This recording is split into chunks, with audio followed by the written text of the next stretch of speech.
you doing tonight? I'm okay. How are you? Hey, I'm so excited to see you join American Horror Story. When I heard your name, I was just like, this is going to be amazing. How was it? Oh, it's been amazing. I hate to use your word, but it's been diabolical, it's been crazy, it's been hot, it's been humid, it's been magnificent. It's been all these things, and I'm very, very honored to be among this group of cast, and honored to be working with Ryan and his genius imagination, and it's been incredible. Such a female-powered cast too, and your kind of arch nemesis is supposed to be Angela Bassett. Yes, she is, and I also get to, I met her when she was still a student at Yale. Many years ago, and I knew the moment I met her that she was going to be something special. And we did a scene together, which I can't tell you much about, but she scared the shit out of me, and I was 2 feet away from her, and I know her. So all I can say is fasten your seatbelts. Do you start writing for the actresses now when you're thinking about the new storylines and you've had them in the past? Do you like, I know Jessica will say this or do that? Yeah, I mean, how this show works is I come up with the idea, and usually Jessica Lange is the first one that I approach and say I have this great character. When she's on board, you know, we sort of figure out the rest of the stuff, but that's how it usually works. I heard you guys have already, Jessica Lange signed up for season 4. Any teases? Never. No, I think I'm going to wait a little bit on that one. You know, we're still sort of, but I have the idea, and I've talked to Jessica and Sarah, and they both like their parts, so we'll see. Does it have to be really exciting now that the second part of season 3 is coming out? You don't have to hold all these secrets anymore. Well, I'm not allowed to say too much. I mean, that's one of the best chances. Yeah, that's one of the most impressive beginnings. No, thank you. Yeah, I mean, safe to say, I don't know if you've seen the first episode, but actually we have. Oh, have you? Yeah, we used to. Are we allowed to talk about that?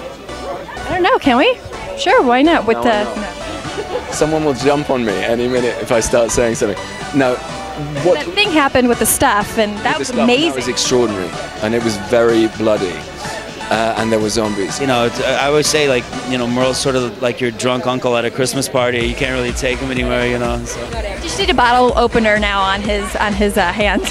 Oh yeah, right, right, totally. That'd be the easiest way for it. I have to say, you're my favorite character, so. Oh my God, you just made my ear.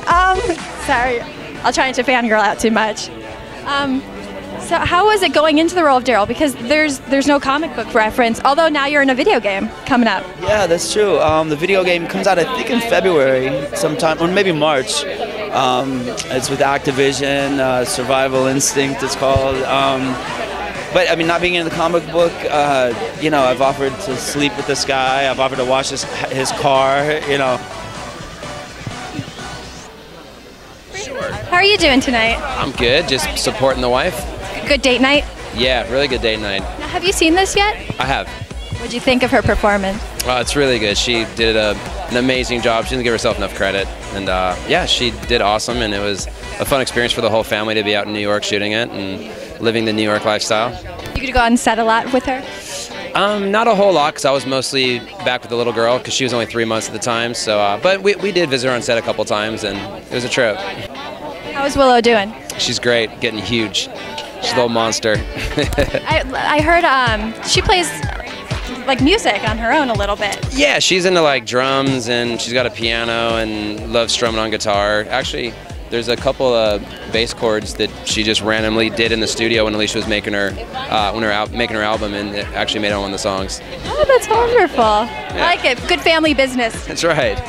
Tell us a little bit about your character. I mean, this is an intense subject, but it seems like you guys put a lot of heart and a little bit of comedy in it as well. Yeah, the script had all of that in it, and compassion and empathy for people that have this kind of problem, and an acknowledgement of the fact that it is a real problem. And you know, I went to a meeting or two and talked to some real addicts, and there's people whose lives are ruined by this. What I loved about the script is that it wasn't afraid of that subject matter, but also approached it with a sense of humor and sense of empathy that allows a wider audience to see it. Hi, Josh. Hi, Kristen, nice to meet you. Great to meet you. So, I love this. This is such a different turn for you because you're always hilarious. Thank you. But you're always hilarious. Oh, thank you. I'd like to think so. Ooh, fumble. The gate is attacking you. Don't get It hot. just loves you as well. Yeah, seriously, what is going on? I'm sorry, guys. If you don't like the movie, just say so. But tell us a little about your character. I play Neil. Neil is a doctor when we first meet him, and he has a little bit of a problem in that he is addicted to certain things that are sexual in nature, like rubbing up against women. And You got some great women to rub up against in this I movie. have some great women to rub up against, don't I? I'm a lucky man. And he goes through this kind of rude awakening where he loses it all, and he realizes that he's got to get his life together, or he's not going to have a life to live. How do you prep for a movie like this? Lots of sex. It's nice to get paid, you know. It's a great job. If you Somebody's got to do it. you know what? I was